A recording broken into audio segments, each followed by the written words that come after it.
welcome everybody, and thank you for joining me for our discussion on The Magic of Conducting, a book written by Stanley DeRusha. Stan, would you like to start us off with the magic, talking about the magic? First of all, I feel very honored that you would take this time, and I appreciate it very much, and I'm anxious to hear what you would like to tear apart in the book. And I'm just waiting for your comments, and perhaps we can have a dialogue as well as question and answer. So I'll leave the talking up to you unless you point your finger at me and suggest that I say something. So welcome again. Anyone have something to start with? Aha. Yes, I do, Stan. Okay. Good. I just have a question. Has this book been published, or is it waiting to be published? It's published. Okay. On Kindle through Amazon. So the description is either you can get an online copy of it for cheap and a paperback copy sent to you cheap. So we put the price on it so it's not a problem. And my wife is rich anyway, so I'm not worried about it. Huh?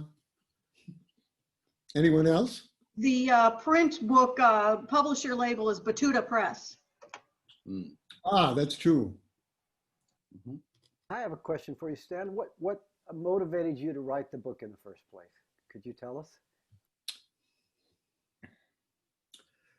I've been stymied for many years to try and teach conducting in a way that it's not usually done. And I can imagine that many of you, your universities, you wouldn't call this normal, because I know how you conduct and what your philosophies are to a degree, at least.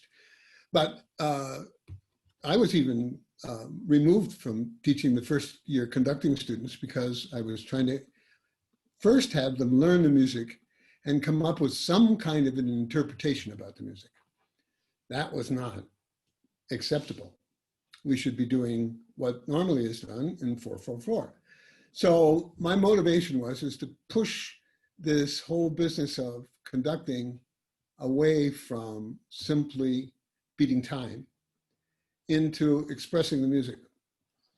I pulled up, I listed in the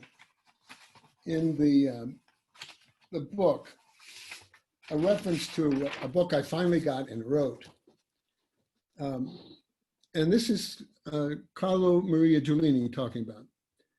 And this Thomas Saylor, wrote, though he seemed genuinely committed to serving the composer's wishes, Giulini desired to go deeper than the printed notes, put him outside the objectivist school of conducting that evolved during his career and had come to dominate the profession by the early 21st century.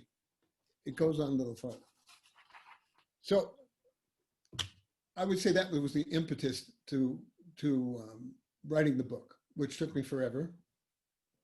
I tried to set out ways to get inside the music, examples, conductors that might not be objectivists, and explore the possibilities and making suggestions to how rehearsals, particularly maybe in the junior high school and even elementary school, much less high school, focus on the music and the musicality, because the competitions they go on are basically how bad can you be? So it's all negative. And sometimes the people who are listening to these groups have never seen or heard the music that's been played before.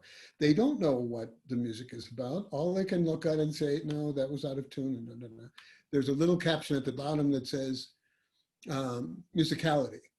But my suggestion is to reverse the whole process and make what happens, the forte is the musicality of what is being performed. And of course, I would throw out the the business of having one first group, second group, and all that. It seems to me we've grown musically, and the world has grown musically to expect that musicality is what is the most important. I would agree. Music is always the forefront of what we do, in my opinion. Anyone else have a comment on that? Music should be in the forefront? Well, for me as a trumpet player, I'm very frustrated when I'm prepping high school kids for all state, like teach at the collegiate level, because I can teach them musically, but it's all about faster. Faster, faster, faster, faster. It's like, who can play the excerpt fastest? And it's like, that's not necessarily the most musical way to judge what's going on with the students. And I find when I go out to the schools to work with ensembles that it's just all about the right notes, faster and or louder. And it's almost like cookie cutter music making, loud, soft, loud, soft. So when I went on my sabbatical, I brought out some of my stranger ways of making music, and really making a program out of it, having the kids invest in what the storyline is, what do they want to, and I tried it out in the States, in Colombia, in Ecuador, in the Czech Republic, and the kids had a great time with it, and the result was hugely more musical than what was happening with just all the right notes in the right place. My question is, why isn't that going on all the time? It was more fun.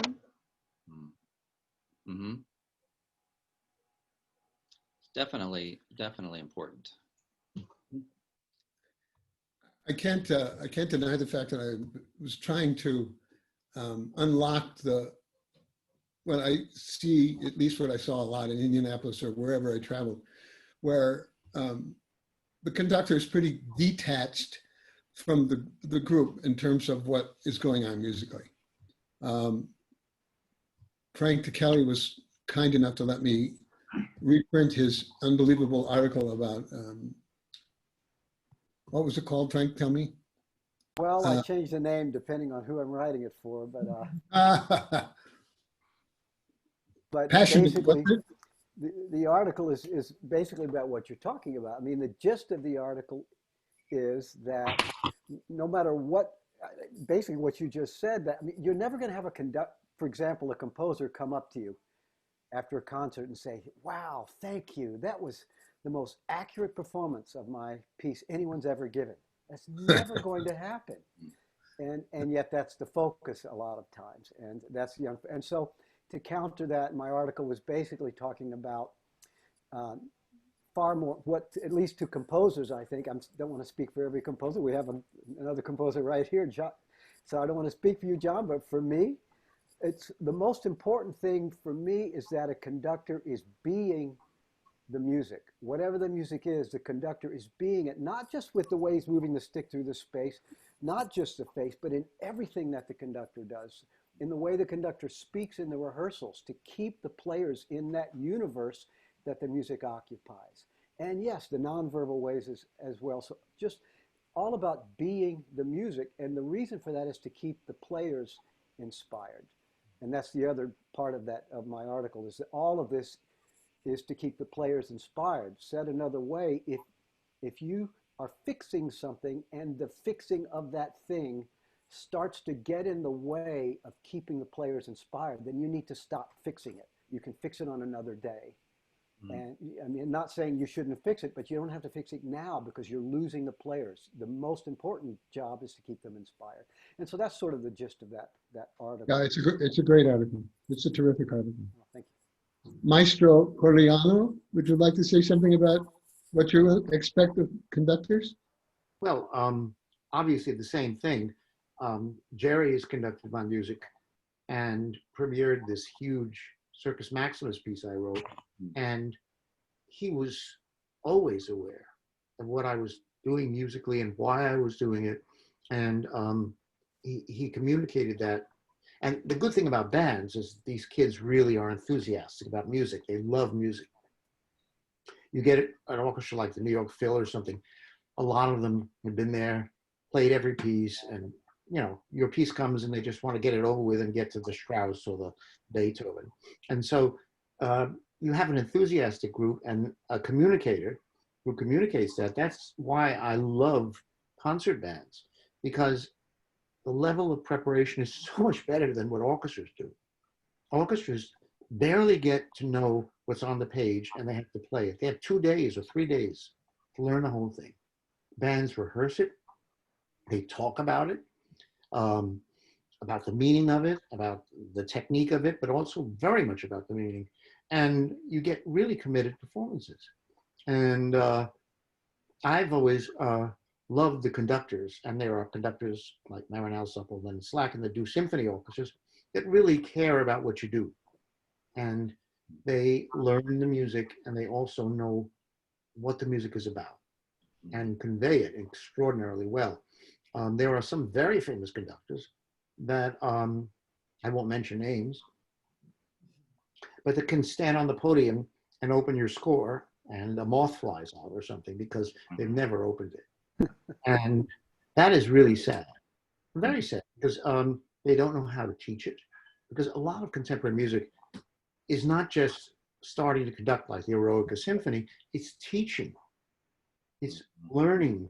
This is what he's trying to do. Why he does this notation is because of this. And we get that in bands. We really do. But we don't get that in most orchestras unless you have a conductor of that caliber. And the superstars are not always the ones that do that. I have to be honest with you.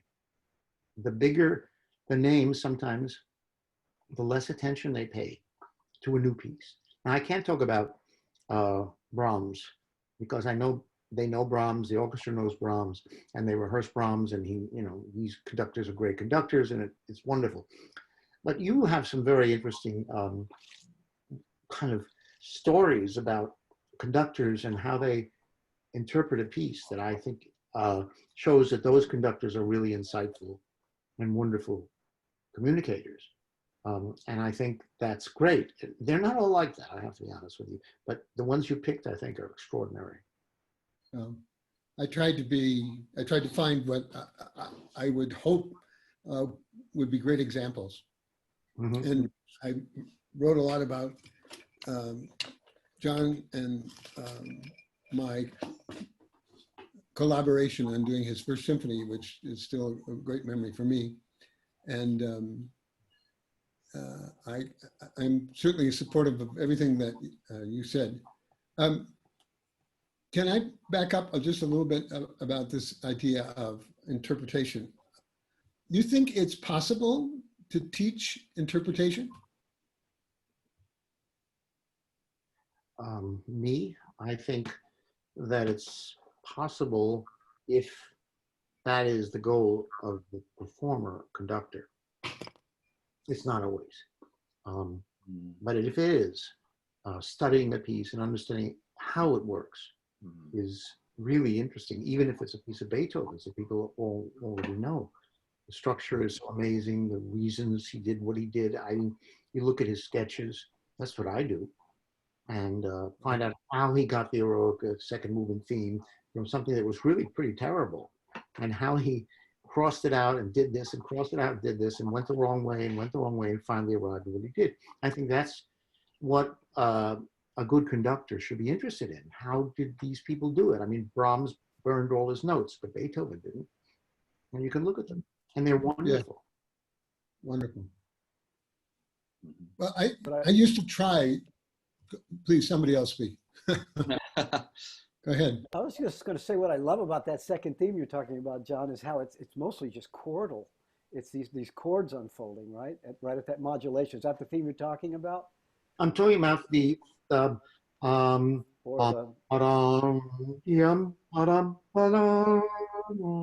oh, that one. That one.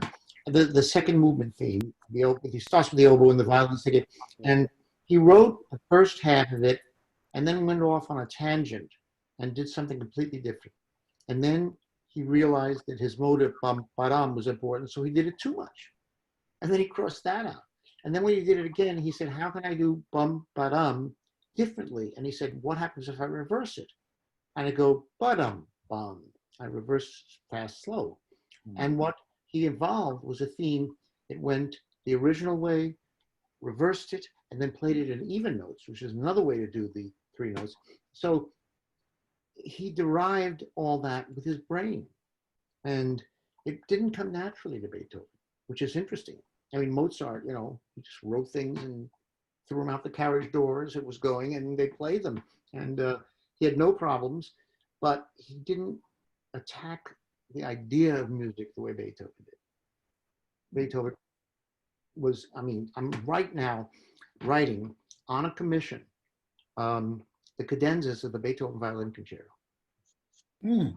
which I absolutely am enjoying. It's the first time I've enjoyed composing, because Beethoven supplies me with everything. You know, it's so great.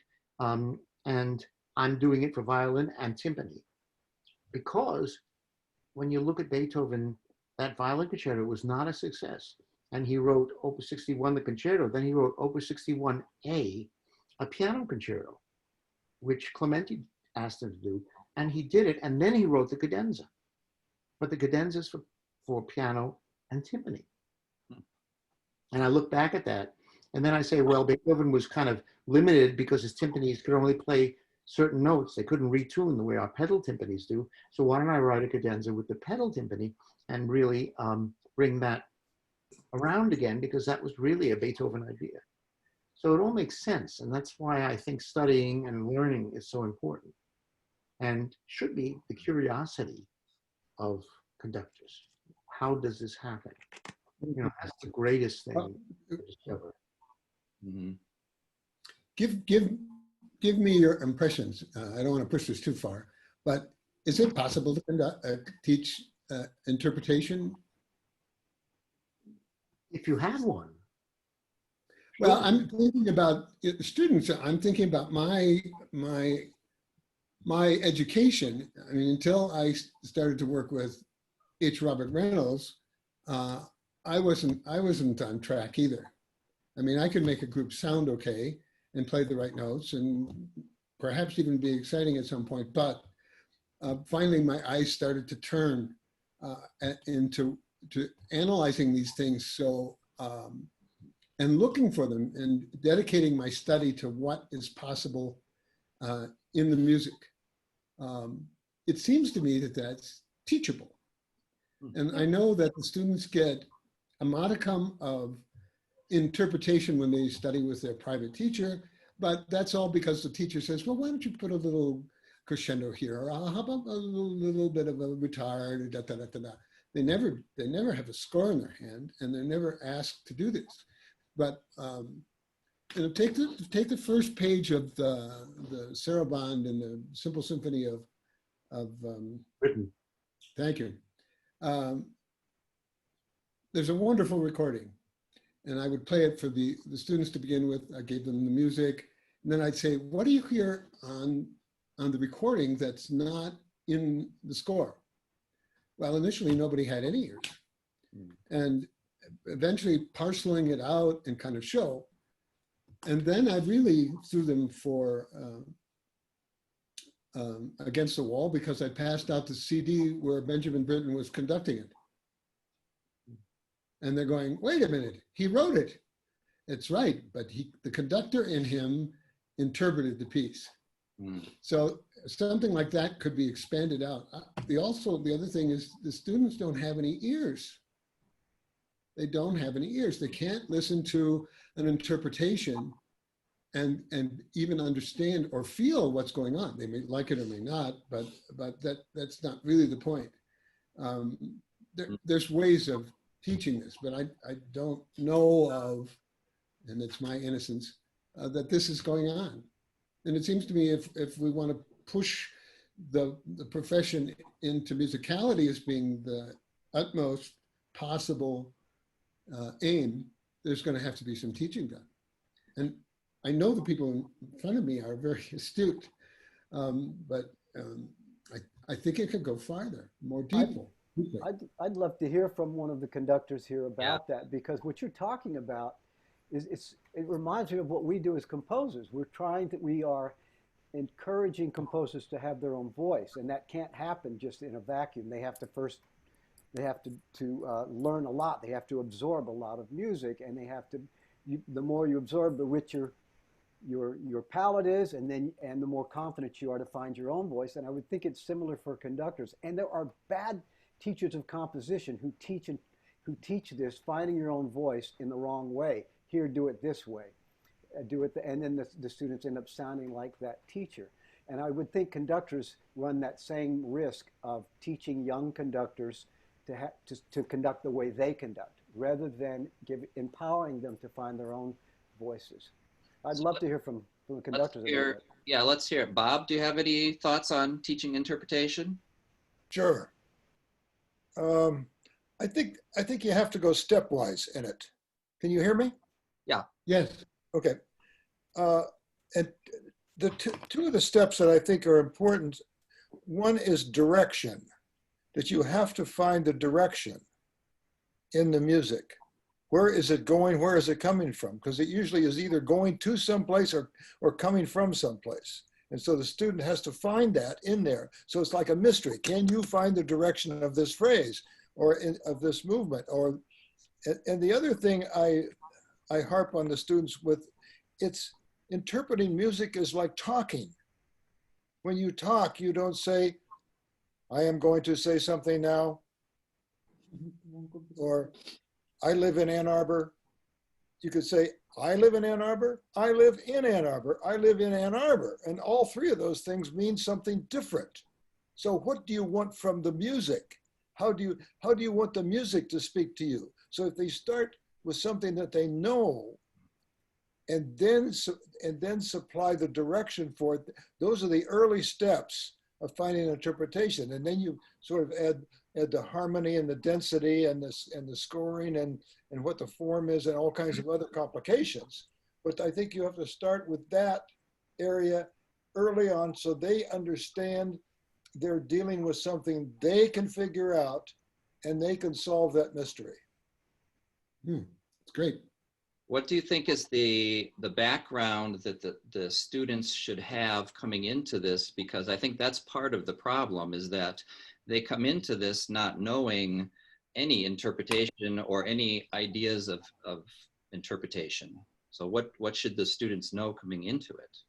Well, I think in some ways that's a responsibility of the teacher. I remember I taught at all levels, elementary, junior high, high school, college, and so forth.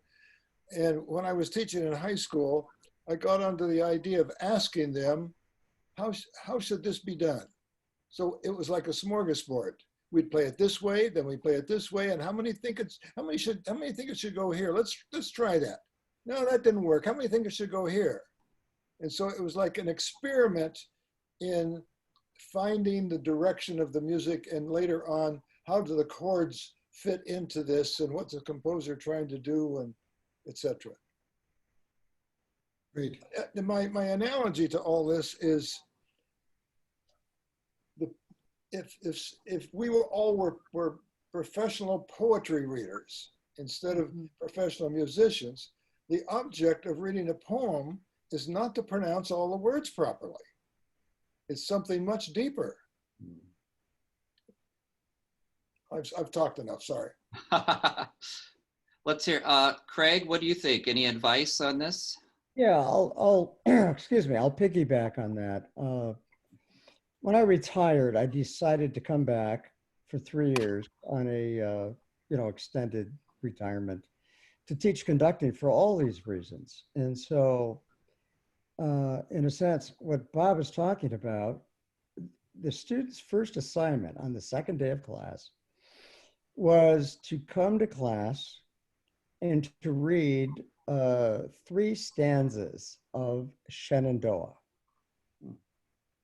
So what that meant is that, and I didn't give them a whole lot of direction, except that they had to have a point of view of what all of that meant. And then, so we did that on the second day of class. Everybody got up, and there were some unbelievable renditions of this.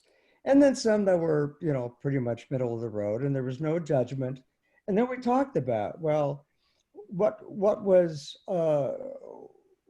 made some renditions of the text particularly meaningful? And we got into that. But essentially, what I was trying to get them to do is to take them from something that they knew or understood, and and they understood that, well, the pace of their reading or certain words had to have more weight, or speeding up the text or slowing down the text would contribute to that. And so I felt very strongly that, and then we connected that to, this is what a conductor does. Conductor has to study the text. Conductor has to make decisions about how this piece needs to come across. And then we have all these tools at our disposal, pacing, dynamics, weight, all of those things. And so I tried to carry that on to every piece that they conducted. In fact, they had to, the beginning conducting students had to literally write into their scores their interpretation of what they felt that piece should, how that piece should come across. And then the challenge, of course, was holding them to that. And so the technique became incidental. It was trying to get across their point of view about the piece. So that's just one way that we want to about that. That's wonderful.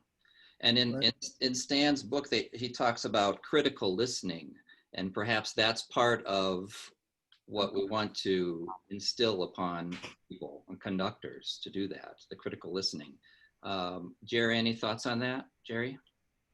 Yeah, thank you. First of all, I think it's a beautiful book, Stan. So I appreciated the opportunity to get it. And I don't know how long it took you to write it, but I know this has been kind of a labor of love for a while. But I think that to your point of, can you teach someone how to arrive at an interpretation in a way, first of all, the book reflects your priorities as a conductor, which has always been about the music and getting to the essence of the music. But I think your description of the Beethoven 7, that part of the book, is a really beautiful roadmap for people who are attempting to formulate some way of arriving at an interpretation when they haven't really thought about that, and about going one level deeper, then another level deeper, then another level deeper to keep digging into the music.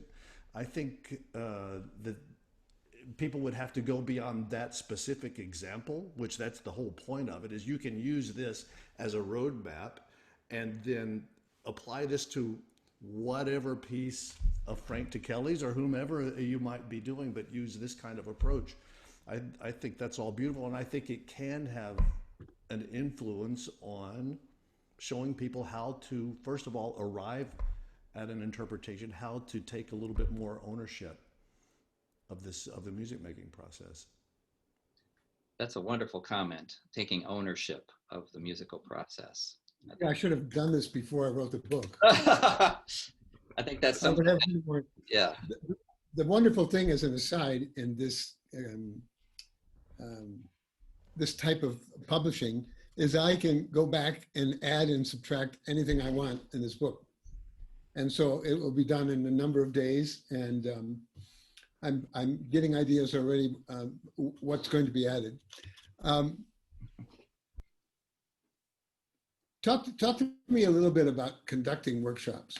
There's been a plethora of conducting workshops on my YouTube app by, well, I shouldn't, I'll leave the names out, of very famous conductors, particularly in the orchestral world, working with some very talented students. And I always get upset about the fact is that I never hear them ask these young conductors that they're working about, well, what's your idea about the music here?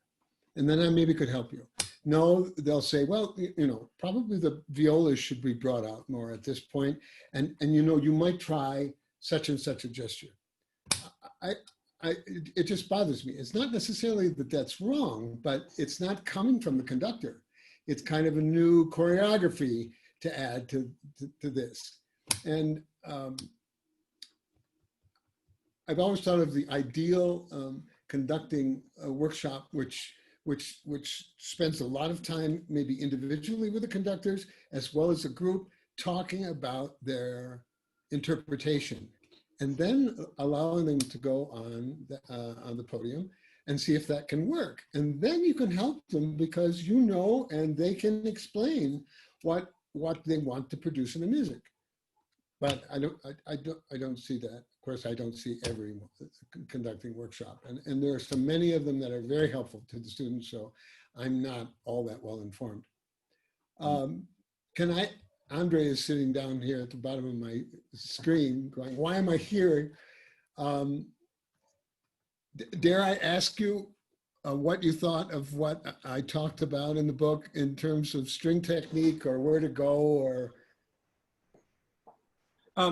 Sure, but I'd rather actually comment and piggyback on a previous topic that of the aspect of teaching interpretation, and just sort of tying that in with from the perspective of a person who has done a lot of teaching of cello lessons anyway, in addition to having spent part of my life on podiums as well. I have a million actually ideas swirling around because this has been such a stimulating conversation so far, so thank you everybody. But in particular with regards to the idea of just the idea of interpretation to, say, a young conductor who is very possibly, and I think this is really at the core of some of the problems of what we've been discussing, is that this might sometimes be the very first time that someone is being challenged to be thought in this manner about music, which I think is a tragedy. And when I was actually teaching full-time in a university, and at the time I think that I thought this was my brilliant idea, but then having these discussions and talking with you, Stan, and then reading your book makes me think about all of the things that I actually learned from the time that I studied with you. But one of the things that I would have my students do was actually listen to, or rather choose at least 3 recordings of, hopefully someone of repute. I'm talking about cellists, of course, right now. And then make 3 copies of a blank score of what it is that they're studying. And then as they listen to the recording, actually notate expressions from what they're hearing anyway. And I feel like this kind of encouraged them to listen a lot more critically and to listen, more to expression and less to, accuracy, because, coming from the orchestral world as I am right now, and going to an earlier point from very, very earlier in this discussion, it does seem like a huge premium is put on precision in at least the professional orchestral world, very much to the detriment of expression, even in the professional orchestral world. And that oftentimes, I think, can be frustrating, because we can go to an orchestra concert and hear an absolutely first-rate performance and still walk away sort of feeling kind of empty, which is a really odd and tragic thing to have happen anyway. But going back to the original point, sorry, I'm kind of all over the place right now. But going to the original point of this aspect of expression, I really think that when a young conductor is being asked to think about music and to think about it in an expressive way, or to think about it in terms of trying to come up with an interpretation, I think the reason why maybe many of them are being asked this for the very first time is because all of the years that they spent studying their instruments first, because, correct me if I'm wrong, I don't think anyone really ever from day one says, I'm going to be a conductor, and then never plays a musical instrument first, obviously. So there's a lot of teachers that, it's not their fault, I don't think either, but put an incredible premium, again, on precision and playing the right notes and playing the right rhythms and playing things in tune. And unfortunately, it's like, we'll get to this music thing eventually, once you actually practice, or once you actually can do whatever it is. And, I try to challenge my students actually especially the ones that are, you know, more capable, even if at the earliest stages, to be thinking about, you know, how to play a certain phrase. And I never try to impose an actual interpretation. I just maybe might demonstrate a few different ways. And then of course I'll also encourage them to listen to a recording. And I was really glad, of course, to see that in your book, Stan, the part I think you early in the book referred to Bernstein's Adagietto and trying to copy that interpretation, I think, something along those lines, which I think is great. You know, we all, or at least I, when I was sort of growing up and learning about, just simply learning about playing the cello, oftentimes you'd hear in your musical circles that, oh, you should never listen to these recordings, or you'd hear someone like Perlman say, well, don't listen to recordings because then it'll actually influence you, or it'll influence your interpretation. Well, but then what are you supposed to do if you actually don't have an interpretation and you don't know how to develop an interpretation? So I think it's a wonderful thing to actually encourage people to listen to how the best people do certain things and then try to copy them. And then you actually have an understanding and a basis for where you can then go from and start to learn and develop your own interpretations. That kind of went all over the place, but. No, that's fine.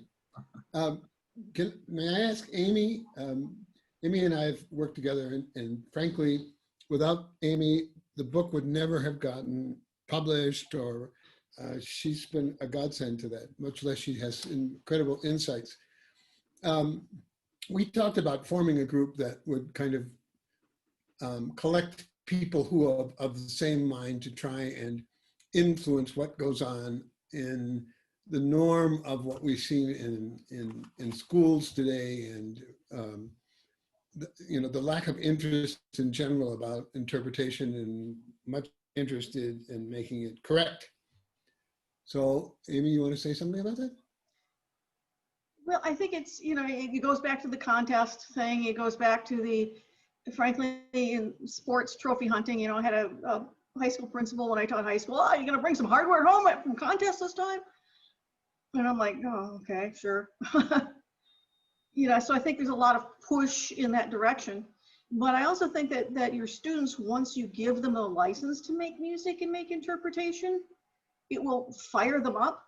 And I have a lot of exercises I do with them, some acting games. How would so-and-so play this? How would your principal play this? How would just people they know? And then maybe, okay, who's your favorite trumpet player? How would they play this, that game? Or another one is, okay, you're angry. You came home late, you didn't wreck the car. You got to go tell dad, play this phrase. Right. You're really excited. You put in the last basket in the game and won the game. You're all excited. You're going home.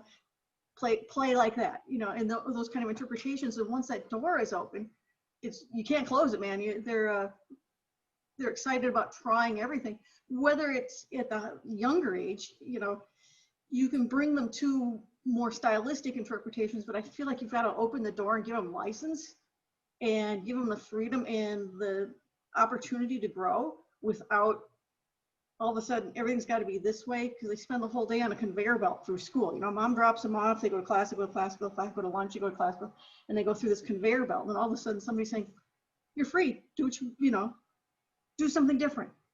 And I think once you give them that license, they get all excited. And I think when they come to college, if they've never had that license, they have the problem with freedom, just the fact that mom's not there to get them up to go to class in the morning. But again, it's always giving them that license when they're young to really go out and interpret, to go out on a limb. All the right notes, that's an expectation that you can do the right notes and right rhythms. What are you going to do after that? Otherwise, it's boring. Boredom is the only emotion you can't express in music. You can express anger, you can express love, happiness, whatever, but boredom, don't go there. Right, that's great. Can I assume that everybody knows Conversations with Carlos? The book of yeah, I mean, you know, he had a penchant for getting recordings and videos of other conductors. I mean, he was well aware of all these and outspoken in the book, if the quotes are correct, about some of the conductors he disdained, shall we say. The sailor book that I mentioned and finally got and read, and I may write something about it. I've been trying to, I finally contacted him, but we haven't had a conversation yet. Is very interesting in Giulini's approach, and there's a lot of musicians and conductors and composers that comment on it, and it's kind of a support to what we're talking about. So tell me what I should change in the book.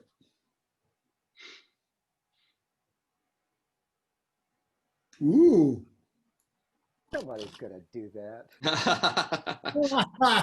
Well, being recorded at least. No. Well, I mean, you know, over and over, well, you can imagine, you've written, all of you have written, but that doesn't mean it's right. And it couldn't be improved. Ooh. That's music in general. Sorry, as every composer knows, there's a point where you've got to put the piece down and move on. Because if you keep going back to it, you'll only rewrite the other piece, the same piece over and over again as you grow. You have to say, okay, that's that piece, that's where I was at that time, and keep moving forward. And sometimes you have to do that with a book too. It's like, okay, that's what it was at that time, move on to the next one. Yeah, and it's music. There's no perfect, that's what we're talking about. It's a work in progress. It's about what your emotions are telling you. It's about an intimate experience, and it's a work in progress, basically. Yeah. Would you imagine a volume 2 to this book? And if you were to imagine a volume 2, what would it be? I don't know. What do you feel was left unsaid? That's a good question.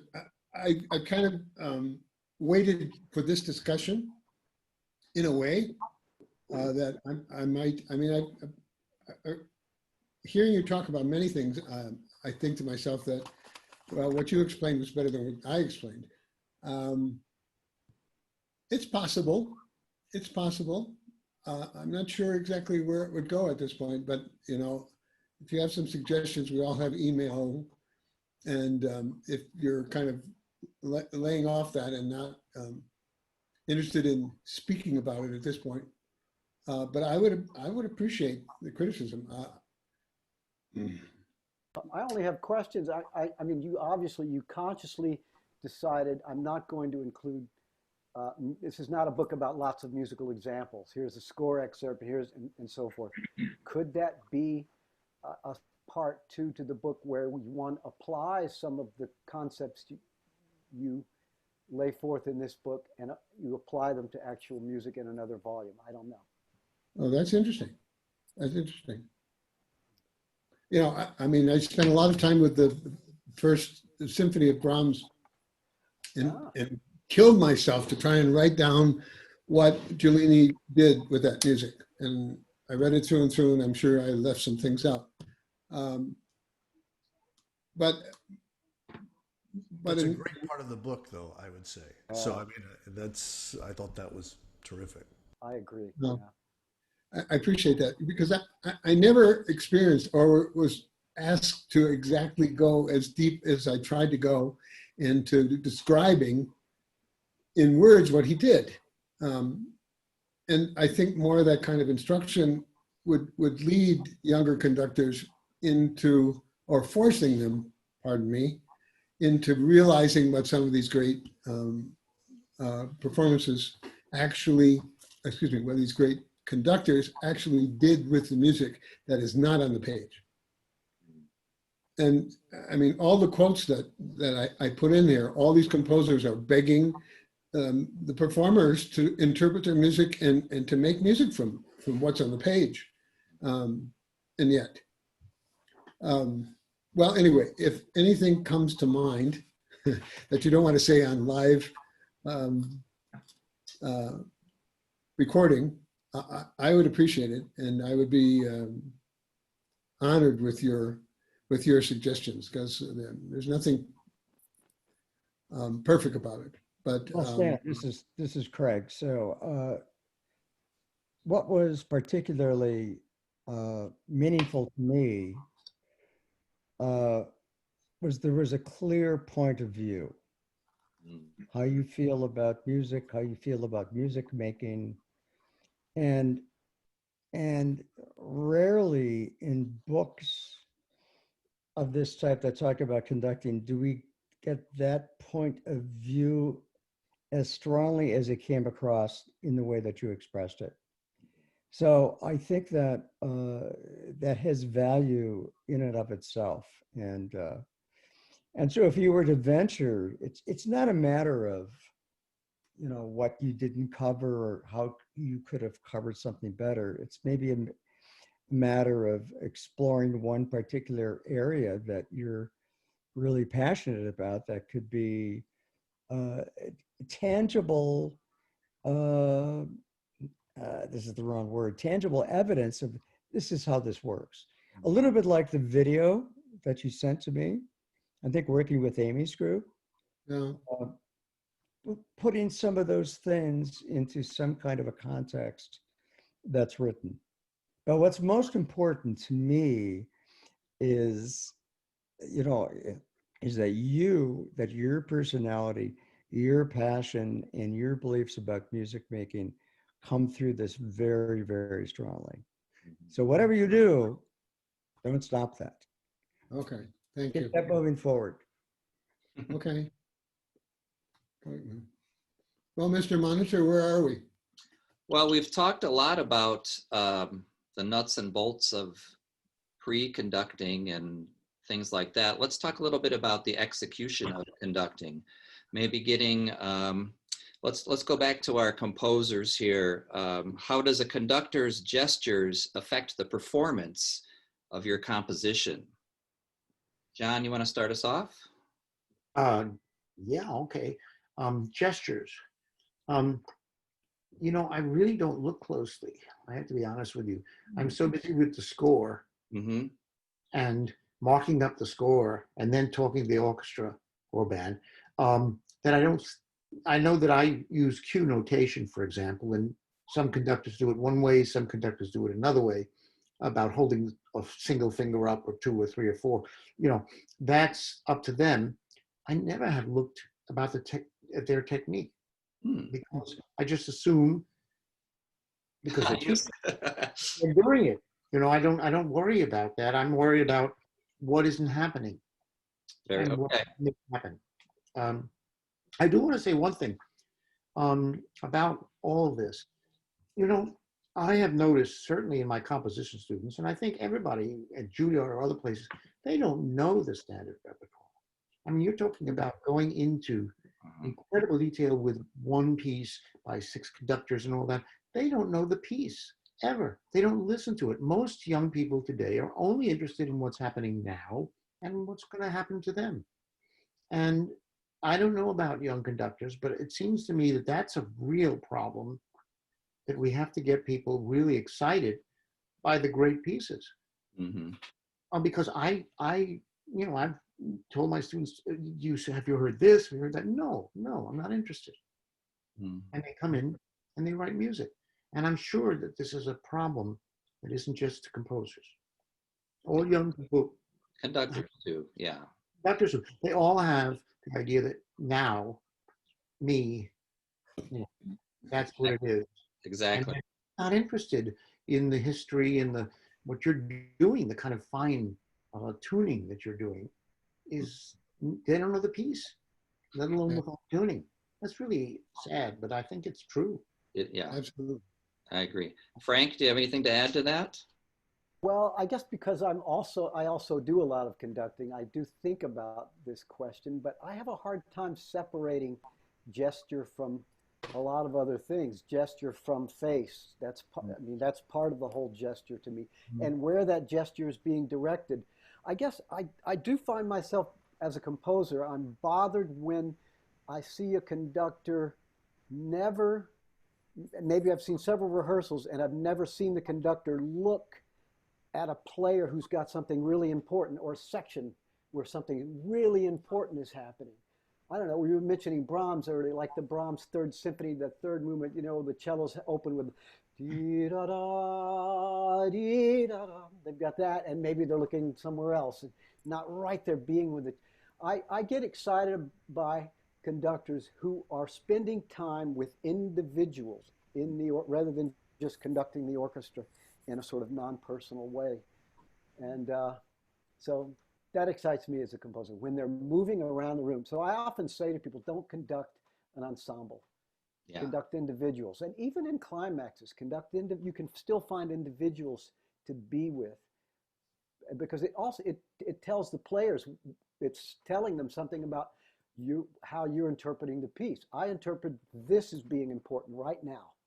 Mm-hmm. And now that and the audience can even, it's even communicating to the audience something about your interpretation by just moving around the room with your gestures.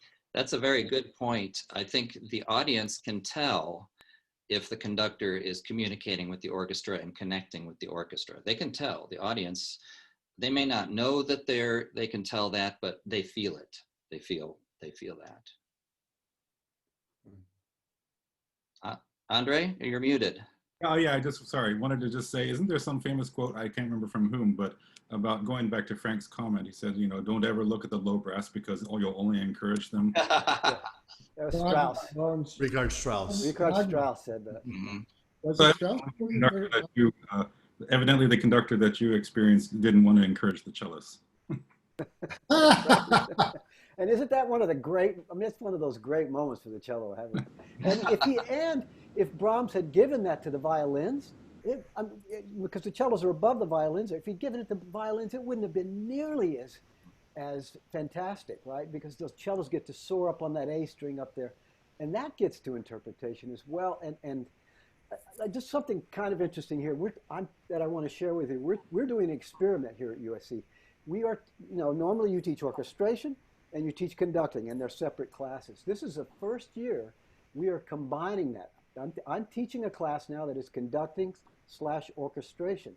So in the class, they're learning how to conduct, but they're also learning the bowings, and we're learning, this is a hook bow, and this is portato, and this is slurred staccato, and here's that Brahms, by the way, and look how Brahms gives that to the cellos. Wouldn't it have been much more boring if Brahms had given that to the violins? And so we're combining, and now conduct it. And now we're going to conduct that Brahms moment. And for your final project, you're going to orchestrate something, and then you're going to conduct that. So this whole combining of the two, we're hoping will enhance what we're talking about here, which is enhancing one's ability to interpret music. So it's not just about the physical aspect of conducting, but now you've got to learn the orchestration concurrent with the conducting as well. We'll see if it works. It's in its infancy. We're trying hard to make this work. It may take a couple of years to perfect it, but we're really enjoying doing that. That's great. Fantastic. Well, I tried to emphasize in the book that specific conducting is essential all the time. I mean, it's not that there's not moments where you really allow the orchestra band to play without your interference. And it's because they've already inculcated the emotion there, and they can express it. So I don't, but otherwise, everything is directed at an essential part of the music that needs to be enhanced or attended to. And I can thank H. Robert Reynolds for pointing me in that direction. And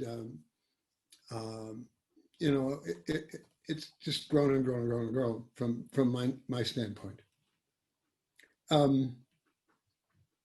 Well, I don't know, Mr. What did I call you? Which time? Moderator. I don't know if we want to take more time from these astute conductor composers. I just want to take one more angle on this from the angle of the musicians, because we do have a couple people here who play professionally. So Amy on trumpet and Andre on cello. And what do musicians want from their conductor? Ooh. What do they want? Go ahead, Amy. For me, I want to communicate with me so I can communicate back with them.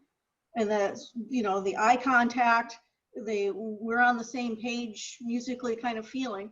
And boy, when the conductor's just going through a series of gestures where they rehearsed and they're not really engaged with the ensemble, you know it in an instant. Mm. And when the conductor is posing, there's nothing worse than being in the brass section when they're posing for that big dramatic moment and you're taking a big breath and the baton keeps doing this. And you know it, and it causes all kinds of train wrecks because they're so focused on what they're doing rather than communicating. Andre? So I kind of went about my career path in a somewhat unconventional way and didn't really actually start playing regularly in professional orchestras until my like kind of late 30-ish years. And so prior to that, though, I was very much more oriented career-wise in academia and as a conductor / cellist, but I was conducting also on a regular basis. And so I actually, over the last several years that I've been doing my professional conducting, have been actually amazed at how my own attitude at times has sort of evolved into the kinds of musicians that I think I used to despise. And so what I mean by that is, going to John's point earlier about the musicians of the New York Philharmonic just, wanting to be done with it and then get on to Strauss or Beethoven. Well, they want to be done with Strauss and Beethoven as well. Some weeks anyway. I mean, of course, it always depends on the individual, but getting to really to the point of what you're talking about, Troy, or the question anyway, is, and trying to tie in what I started with, is that as a professional orchestral musician, and in my case as a principal also, there's a very interesting dynamic there in the sense of your ability to contribute musically and have your own sort of artistic say as part of that process. And then to sort of be able to, somehow get that to coalesce with the interpretation of the music director or whoever it is that is conducting that week as well. So it's a very tricky thing to navigate.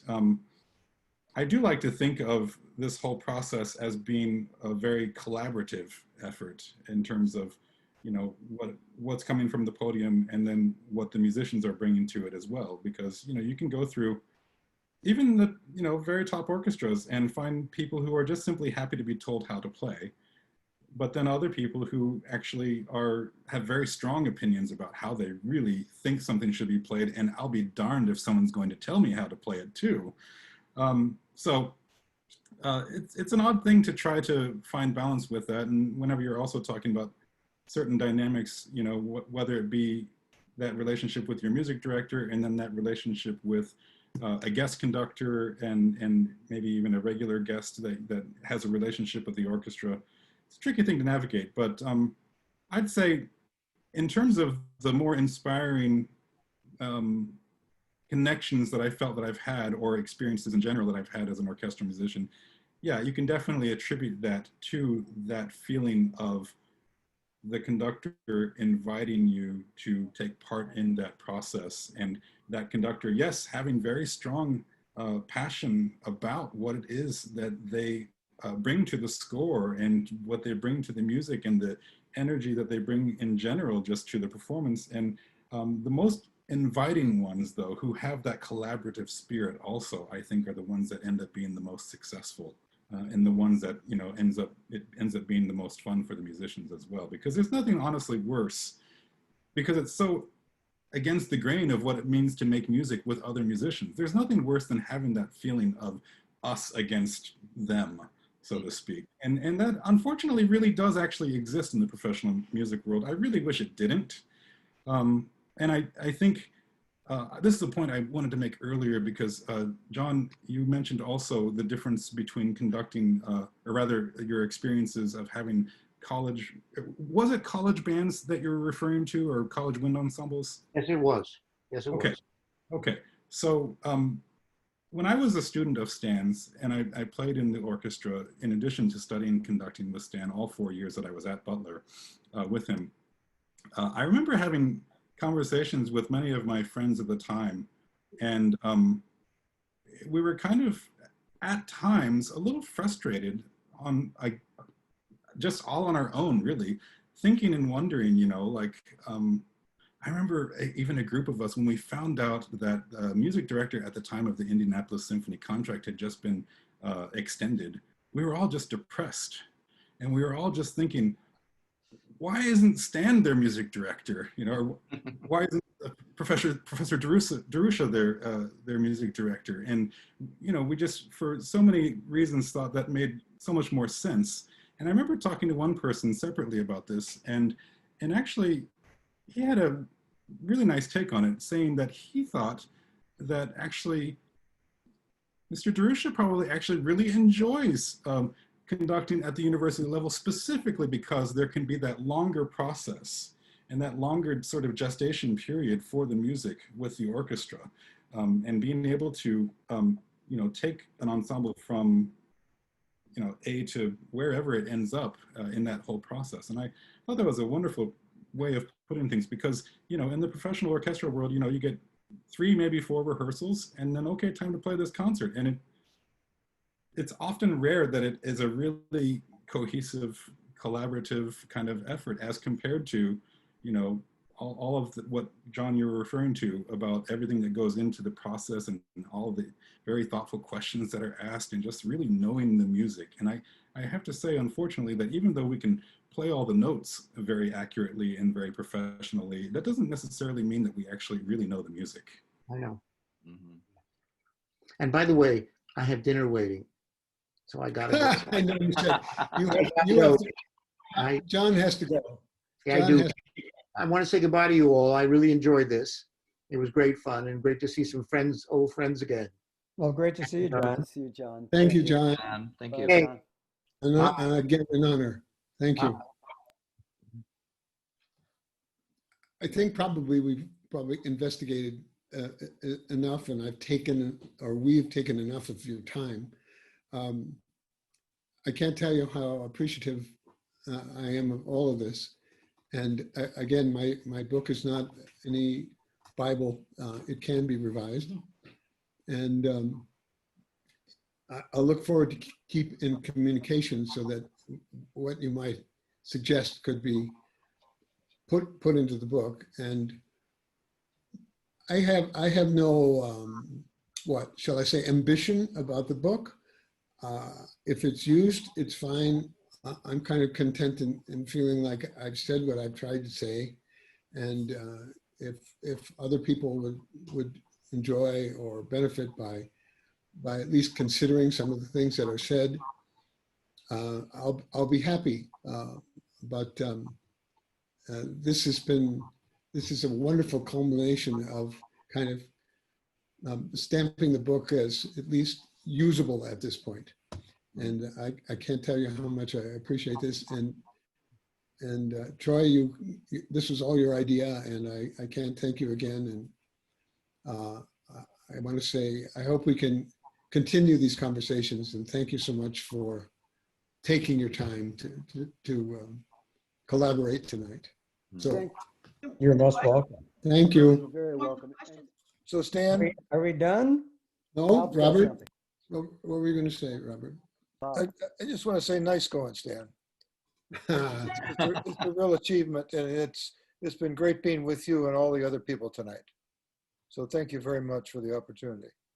No, thank you. Thank you.